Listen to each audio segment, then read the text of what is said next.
ಈಗ ವಿದ್ಯಾರ್ಥಿಗಳೇ, ಈ ಭಿನ್ನ ರಾಶಿಯನ್ನು ನಾನು ಹೇಳಾಗ ನೀವು ಲಕ್ಷ್ಯ ಕೊಟ್ಟು ನೋಡ್ರಿ, ಭಾಳ ಇಂಪಾರ್ಟೆಂಟ್ ಅದು.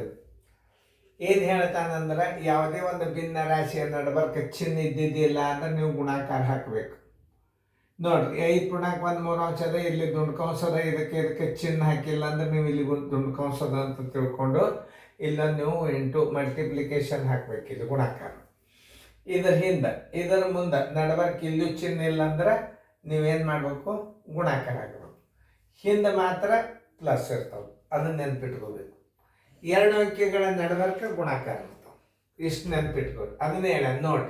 In the absence of any sign before or after a bracket, we take the sign as multiplication. ಯಾವುದೇ ಒಂದು ಸಂಖ್ಯೆಯ ನಡಬರ್ಕ ಗುಣಾಕಾರ, ಕಂಸದ ಮೊದಲು ಬಿಫೋರ್ ಗುಣಾಕಾರ. ಇಷ್ಟು ಮಾತ್ರ ನೆನ್ಪಿಟ್ಕೊಂಡ್ರೆ ಸಾಕು. ಈಗ ನೋಡಿ, ಈಗ ನಾವು ಈ ಕ್ರಿಯೆಯನ್ನು ಬಿಡಿಸ್ಬೇಕು. ಈಗ ನೋಡಿ, ಇದು ಪೂರ್ಣ ಸಂಖ್ಯೆಯನ್ನು ನಾ ಹೆಂಗೆ ಹಚ್ತೀನಿ? 5 4 21 3 23 4 ಅಂಶ ಭಾಗಿಲೆ 23 ಛೇದ. ಪೂರ್ಣ ಸಂಖ್ಯೆಗೆ ಯಾವಾಗಲಾದ್ರೂ ಛೇದ 1 ಹಚ್ಕೋಬೇಕು, ನೆನ್ಪಿಟ್ಕೋರಿ. 23 4 ಅಂಶ ಗುಂಡ್ಲೆ ಮೇಲೆ 1 ತಳಗೆ 23. 23 ಒಂದಲೇ 23 ಒಂದಲೇ ಬರೋಬ್ಬರಿ ಎಷ್ಟು ಬಂತು? 1 4 ಅಂಶ ಬಂತು. ಈ ಉತ್ತರವನ್ನು ಇದಕ್ಕೆ ಇಡಬೇಕು. ನೋಡಿ, ಬರೋಬ್ಬರಿ 1.56 ಅಂಶ ಪ್ಲಸ್ ಚೌಕಾಂಶ 4.23 ಅಂಶ 23 ಅಂಶ ಮೈನಸ್ ಪುಷ್ಪಾವರಣ 5.13 ಅಂಶ.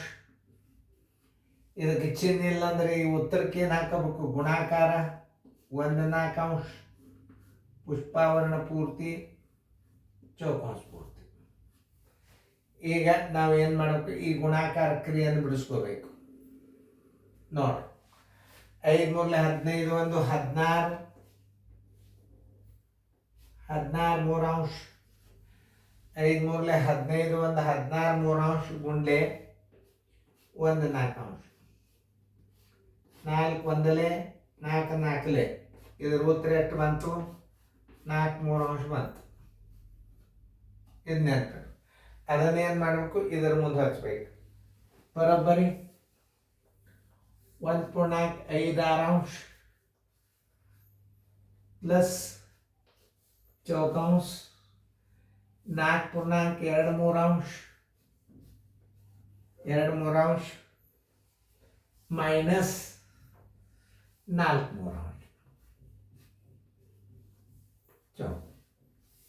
ಇಲ್ಲೇ ಈ ಕ್ರಿಯೆಯನ್ನು ಮೊದಲು ಬಿಡಿಸ್ಕೋಬೇಕು.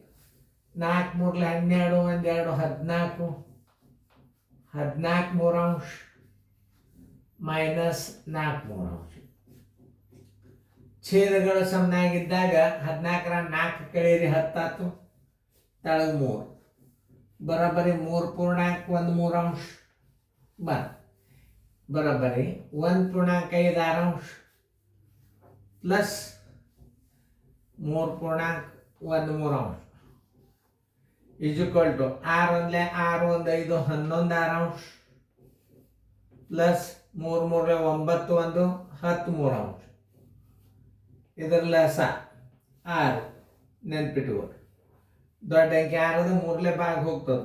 6 ಒಂದಲೇ 3 2ಲೇ 11 ಒಂದಲೇ 11 ಪ್ಲಸ್ 10 2ಲೇ 20 ಬರೋಬ್ಬರಿ 31 divided by 6 is equal to 31 divided by 6 is equal to 6 5ಲೇ 30 1 6 ಅಂಶ.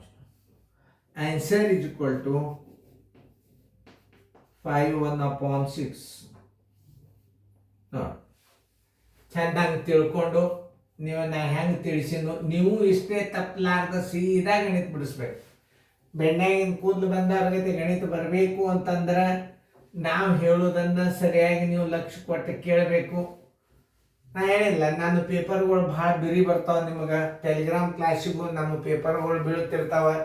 ನೀವು ಸರಿಯಾಗಿ ಅಭ್ಯಾಸ ಮಾಡಿದ್ರೆ ನಮ್ಮ ಟೆಲಿಗ್ರಾಮ್ ಕ್ಲಾಸ್ನಾಗ ಪಾಸ್ ಆಗ್ತೀರಿ. ಮೊದಲೇ ಮತ್ತು ನಮ್ಮ ಟೆಲಿಗ್ರಾಮ್ ಕ್ಲಾಸಿಗೆ ನಾವು ಜಾಯಿನ್ ತೊಗೋಬೇಕಾದ್ರೆ ಇದಕ್ಕೊಂದು ಸ್ಪೆಷಲ್ ಕ್ಲಾಸ್ ಅಂತ ಮತ್ತು ಟೆಲಿಗ್ರಾಮ್ ಕ್ಲಾಸ್ ಬೇರೆ ಇರ್ತದೆ. ನಮ್ಮ ಪರೀಕ್ಷೆದ ಪಾಸ್ ಆದ ಡೈರೆಕ್ಟ್ ಕೊಟ್ಟಿರ್ತದೆ ಅವ್ರಿಗೆ. ಚೆಂದಂಗೆ ನೋಡ್ಕೊರಿ, ಚೆಂದಂಗೆ ಬಿಡಿಸ್ಕೊಡ್ರಿ, ಫೇರ್ ಚೆಂದಂಗೆ ಬರ್ಕೊಡ್ರಿ.